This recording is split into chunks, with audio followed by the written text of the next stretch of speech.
From anyone that knows I'm a real estate agent, the number one question I receive is, "Hey Mark, how is the market doing?" And of course, this is a difficult question to answer because there are so many variables that will impact that decision. But in this video, I want to tell you exactly what is going on the market in the summer of 2026. So in a nutshell, we continue to be in a seller's market. There are more buyers out there than there are homes that those buyers want to buy that are available.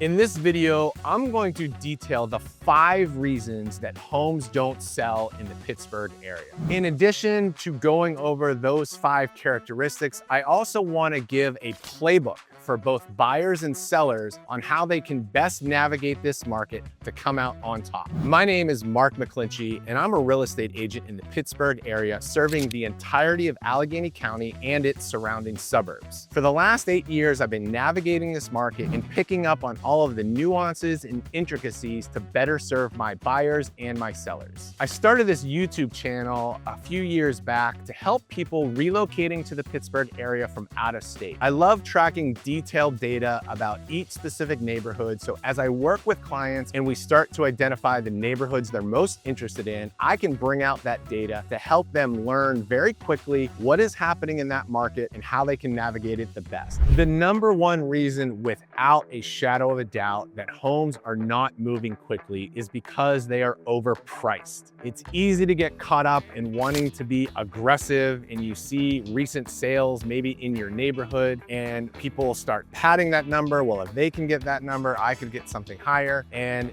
too often, sellers pick aggressive prices, thinking that there have so many buyers out there that overpricing their home, there won't be a penalty. But there is a huge penalty. Overpricing your home is going to lead to some really drastic results. Sometimes I see sellers and even listing agents, they kind of cherry pick the data. And rather than be objective and take a full look at what are the recent sales in their neighborhood, they're going out and they're picking that one anomaly of maybe an amazingly move-in ready home that had an incredible bidding war and maybe had great timing. There's numerous reasons why someone's going to overprice. One of those, as I just explained, is because they're cherry picking past sales and choosing prices that are not indicative of what's happening in the broader market within their neighborhood. Another reason is they're overcounting the home improvements they've done. Too often sellers are counting dollar for dollar or even adding on additional equity that they didn't get. So when you list a house, the most important period is clearly the first 7 to 10 days. That is when you get the most attention.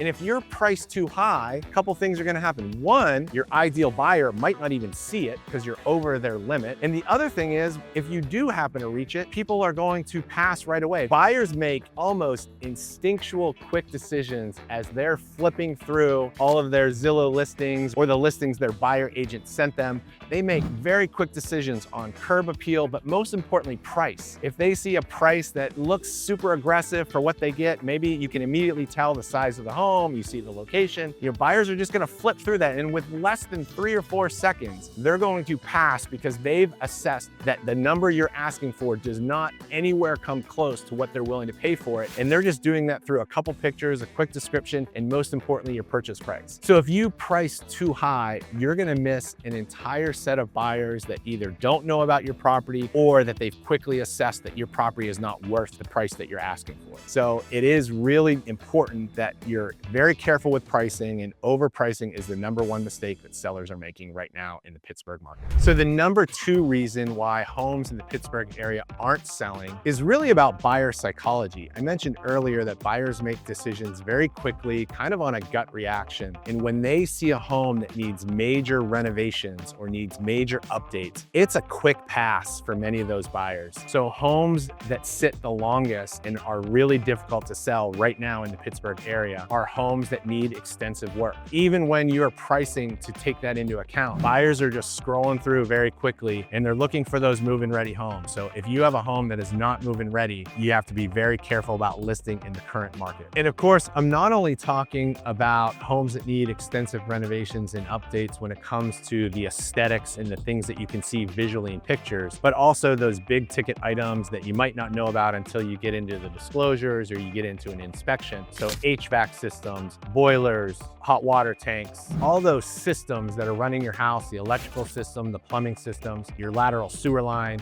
those are big ticket items that, again, can really crash a deal. But that brings up a really good point for buyers. I've been mainly talking to sellers so far in this video and, cautioning you on overpricing and listing a home that needs a lot of work. But buyers are missing the boat too, because buyers are having these knee-jerk reactions and seeing a home that has wallpaper and pink shag carpet, and they're just kind of blowing through them and waiting for the next one to come along. But you're really missing an opportunity there, because if it's only cosmetic issues, the whole goal of trying to buy a home in many ways is to get the best value you can, the best home you can for the best price. And often what ruins that is when you go after these turnkey homes that everyone else is going after, you're gonna pay a premium because you're competing against other buyers. If you can reduce competition with other buyers, so all those other buyers that are flipping through and saying no to the pink shag carpet, maybe you should say yes and at least give it a tour, get inside that home, learn more about it. The bones might be really good, the mechanicals might be really good, all the big ticket items maybe have all been recently replaced, but maybe it needs a carpet replacement. Maybe,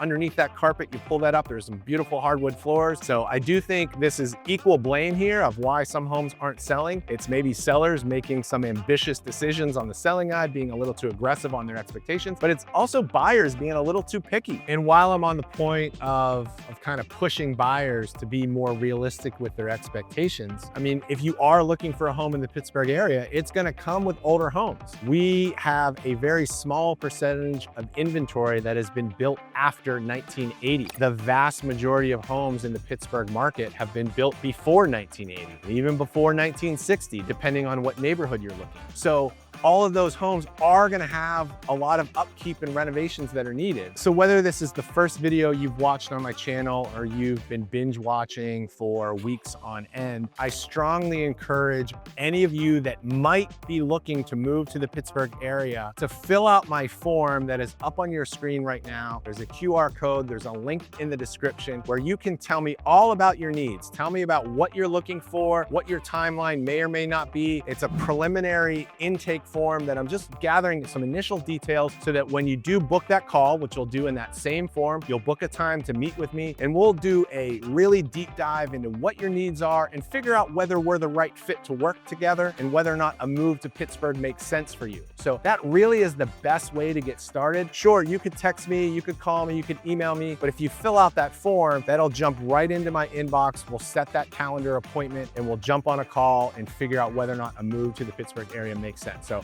I encourage you to fill out that form and look forward to receiving it. Thank you. Okay, my third topic is very similar to the last one, but just zoning in a little closer, and that is just curb appeal. Picture number one says everything that a buyer needs to know about your home right away. There are so many buyers out there that are flipping through lots and lots of homes every single day, and even though they might be in a search that I've set up, I still know of very few clients who only look at those homes. They're looking all over. I mean, buyers are spending a lot of time online looking for homes and they're not paying attention to necessarily where it's located. So your home is getting in front of a lot of people. Your views on Zillow is probably higher than you ever thought it would be, but they might only look at that first picture. They're looking at the curb appeal of your home. Now, some of your curb appeal you can't change. If you have a structural, ranch, you can't change the shape and size of the front of your home. But what you can change potentially is, how it looks and how it appears and whether it needs a new,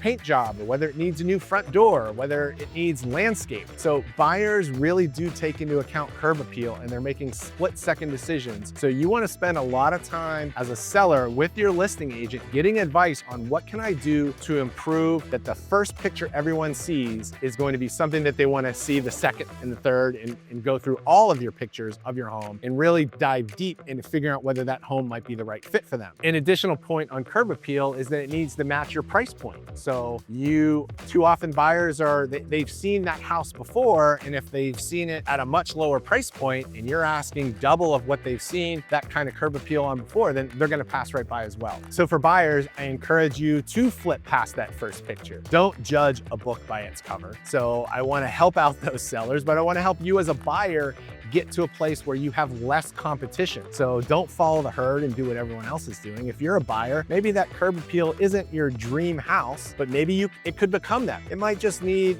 some small cosmetic upgrades to really improve how it looks. But for buyers out there, dig deeper. Don't just, let that first picture of the curb appeal, of the front of the house deter you. Dig a little deeper, find out maybe the rest of the house is really hidden. So knowing that all the other buyers are passing on it, do the opposite and maybe dig deeper to figure out whether that home could be a great fit. All right, so this next one is a favorite of mine to talk about endlessly. And these are homes that are back on the market. There are definitely repercussions for both buyers and sellers. And there's a lot happening when a home gets listed, it goes under agreement, and then it terminates, and then it goes back on the market. So first of all, let's start with the assumptions that I think a lot of people get wrong. A lot of people get wrong that the back on the market home is immediately something that they don't want to touch with a 10-foot pole. There is an assumption and there's a stigma of a back on the market home that it is the home's fault. There's something inherently wrong with the home. Big mistake for both you and the seller. And so there's some things that you can do as a seller to try to help your situation. But unfortunately, you're sort of at the mercy of the buyer pool. In this section, I'm really going to come strong after the buyers to really not fall into that trap of assuming that a home back on the market has problems.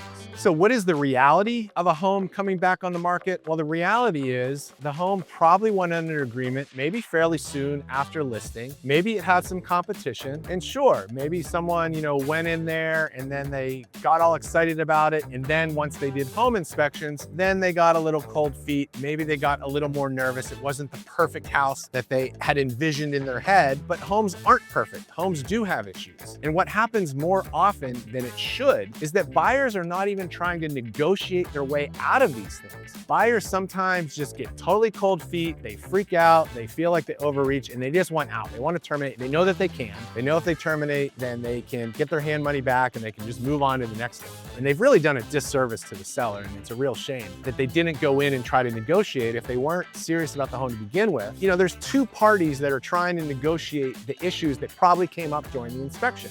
The sellers are trying to figure out hey, how can I help you? If there's something wrong with my house, maybe I can help it. The buyer's yeah, I've got this whole list of issues that the inspection report shows and I'm just overwhelmed and I don't have, and I just want to leave. And they don't even give it a chance to try to negotiate, which again is a big mistake because in the Pittsburgh market, most of the homes are old. You're not going to get a clean inspection report. I don't think I've ever seen an inspection report that wasn't at least 30 pages long. But sometimes those two parties, the buyers and the sellers, have to come to a reasonable agreement. And chances are one party over the other was being unreasonable. So the reason why deals fall apart isn't necessarily because of the house, it's the people that were involved. And if you were a buyer looking at a home back on the market, that seller's still there. Maybe there's a chance that that seller was the unreasonable party. You won't really know until we get there and ask more questions and get into it. But the person that we definitely don't know about is the previous buyer and why we don't know anything about them, who they were. It's not recorded anywhere. But in my experience, buyers are often the more unreasonable party.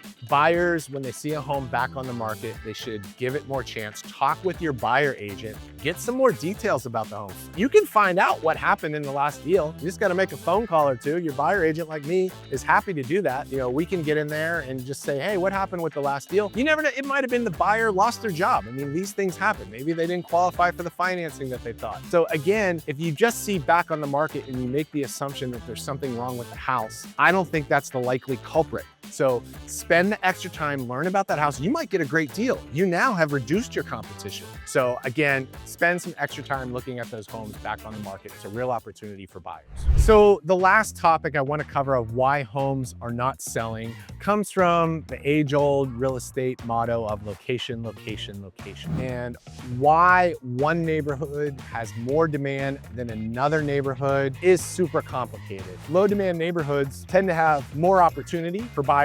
If you're a seller in one of those neighborhoods, it's going to be a challenge and those homes don't move. The days on market is longer. In low demand neighborhoods, the price points are lower. And so it is a big challenge trying to list a home in a low demand neighborhood when you know as a seller that maybe you have a fantastic house and you've made great improvements and the home's in good shape, but you're just fighting that stigma and that reputation. We're in an open market where buyers and sellers get to decide what they think, every house is worth. So, it's not up to the appraiser. It's up to each buyer and seller decide. The seller gets to decide what they want to list for. The buyer gets to decide what they want to pay for it. And so the marketplace does its thing. But bias and prejudice certainly come into account in this marketplace. Just to be aware of that and have those open discussions with your agent and what it would be like living in those neighborhoods and what the value is and what are the pros and cons. So that's what a good buyer agent will be able to sift through and make sure you're looking at all opportunities to find you not only the best home for the best price, but the greatest neighborhood, the best school district that fits your needs. And when I say best, I don't mean someone else's ranking, I mean the best for you. So again, this video is about homes that are not moving quickly and are not selling, and thinking about low demand neighborhoods being one of the characteristics. And of course, on the flip side, if you are a seller, a homeowner in a high demand neighborhood, like a Mount Lebanon, in Upper St. Clair, Wexford area, the Cranberry area, all of those are highly sought after neighborhoods. And yeah, you're fetching top dollar. You're getting bidding wars. You're getting a ton of traffic. And so those are obviously good places to buy because your resale value, if you buy in one of those areas, will continue to be the same on the other end. But low demand neighborhoods are still areas that I think have tremendous opportunities for buyers to really, start something and get a really great value for a home that maybe you otherwise wouldn't have considered. So speaking of neighborhoods that you may have not considered, I want you to download my free Pittsburgh relocation guide. There's a QR code on your screen. There is a link in the description. Download that guide and learn about what it is like to live in the Pittsburgh area. So this is a great resource. If you're not too familiar with the Pittsburgh area, you're thinking about a move, you're wondering if it's going to be the right fit, this is a great little ebook that you can go page by page and learn more about the Pittsburgh area. And then at the back of the book, you're going to see a breakdown of 10 different communities that are the most popular for the families that I work with. You're going to learn about the real estate markets, the school districts, what people like about living in those areas. So download that Pittsburgh relocation guide to start your research today. All right, so now I'm going to go through my playbooks for sellers and buyers. We'll start with the sellers. I'm going to give you 5 practical tips to help sell your home in the current market in the Pittsburgh area. Number 1, avoid overpricing. You've got to take a fair assessment of what your house could be worth by looking at all the comparables, not cherry picking the data, and accurately assessing the condition of your home and how it should be priced. You're going to end up with a price range. I just met with a seller this morning and I gave them a range that they could list between $250,000 and $275,000. That was the range. I'm very confident with that recommendation that if they went over $275,000, it definitely would be way too high. And if they went under $250,000, I feel like they'd be leaving money on the table. So avoid overpricing your home. Number 2, I can use these same sellers as an example. One of the things we did to get ready for their home was we did a pre-listing inspection. We can give this to potential buyers and say, hey, we're fully transparent, no hidden issues. All the things that are good, bad, and ugly about the house are right here in this 35-page report from a reputable home inspector. Here's a detailed report so you can learn all about it. It tells you as a seller that, hey, you're only a few weeks away from listing. Maybe there's some projects in there that you can knock out and fix a few things. So a pre-listing inspection is the number 1 thing I would recommend for a seller to do before listing their home. Number 3 is master that first impression. Look at the front of your house and determine if you need any upgrades. Talk with your listing agent. Can you do some landscaping? Can you do some painting? Do you need maybe a new front door? Maybe you just need some flowers. Make sure you make a good first impression with that first picture of your home. Number 4 piece of advice, if you are in the unfortunate situation as a seller where your first buyer terminated and now you're going back on the market, talk extensively with your listing agent of what's the plan now? How are we repositioning ourselves? I think the number 1 thing you need to do is get permission to share that inspection report and know that, hey, if the deal went south and it was the buyer's fault and the buyer asked for unreasonable things, pin it on them.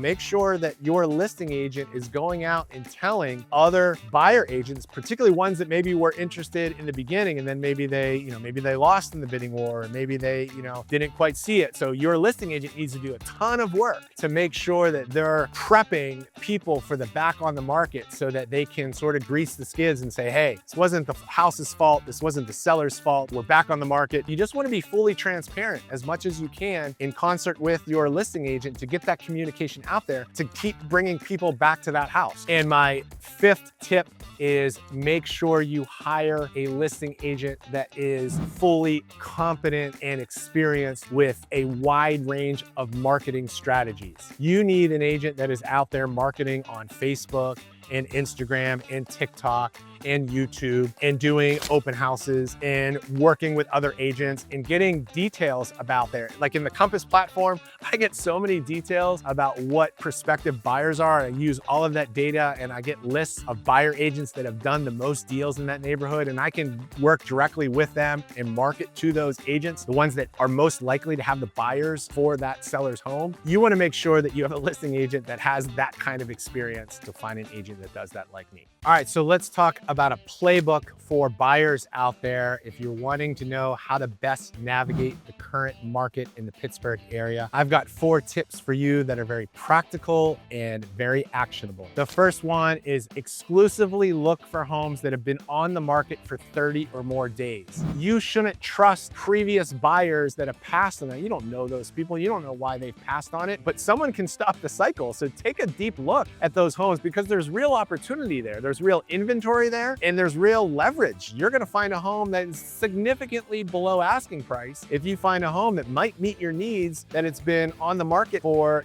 6 months or more. Why has it been on the market for that long? I don't know, we need to figure out. Maybe it's overpriced. Maybe it's a neighborhood related issue. Maybe it is a condition issue. Maybe it's because that first picture, all the reasons that we've talked about in this video, it could be one of those reasons, but you could dig a little deeper and say, wait, behind that is a great house that has great bones that I can really make my own. Maybe it is a really good fit for you. And maybe it's a great price point for you. Do some additional investigation and don't just automatically go to the shiny objects of being listed in that first week. Number 2, you've got to be able to do the math. And so if you're looking at your budget and let's say you're trying to spend somewhere in the 400s and you want that move-in ready like everybody else, but to get that home, it's listed at 475, and it's in a popular neighborhood and a district that everybody wants to be in, you might have to pay $525 for that house. You might have to limit your inspections or just do a pass-fail inspection. Well, what if you looked at a $425 house and noticed that, yeah, maybe it does need additional work and maybe you can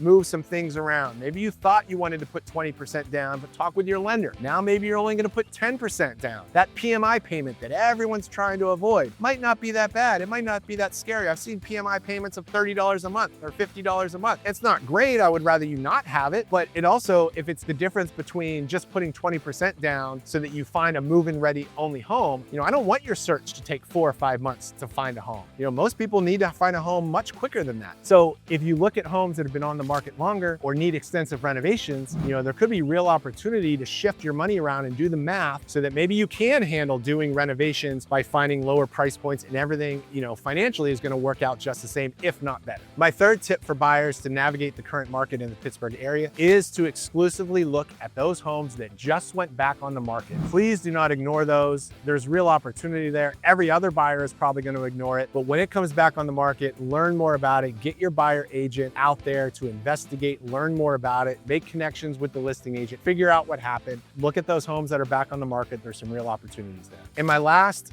tip for buyers, number 4, is expanding your search.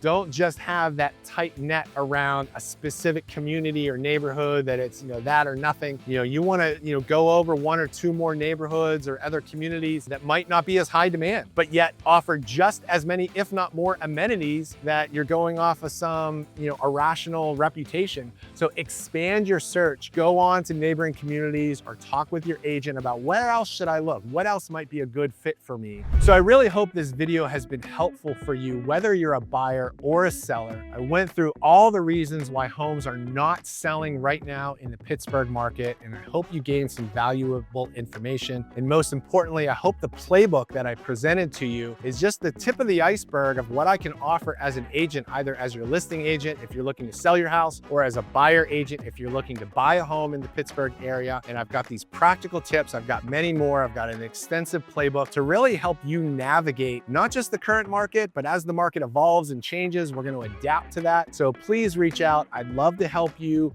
buy or sell real estate in the Pittsburgh market in the coming year. Thanks for watching and welcome to Pittsburgh.